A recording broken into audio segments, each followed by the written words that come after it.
The Last Supper. Leonardo Last Supper, on the end wall of the refectory of Santa Maria del Grazie in Milan, is one of the most renowned paintings of the High Renaissance, recently restored. The Last Supper had already begun to fade during the artist's lifetime due to his failed attempt to paint on the walls in layers. Even in its current state, it is a masterpiece of dramatic narrative and subtle pictorial illusionism. Leonardo chose to capture the moment just after Christ tells his apostles that one of them will betray him, and at the institution of the Eucharist, the effect of his statement causes a visible response, in the form of a wave of emotion among the apostles.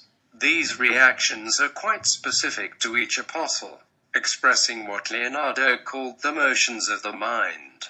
Despite the dramatic reaction of the apostles, Leonardo imposes a sense of order on the scene. Christ's head is at the center of the composition, framed by a halo-like architectural opening.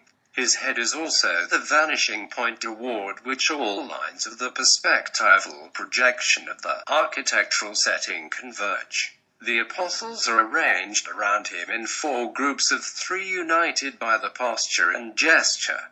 Judas, who was traditionally placed on the opposite side of the table, is here set apart from the other apostles by his shadowed face.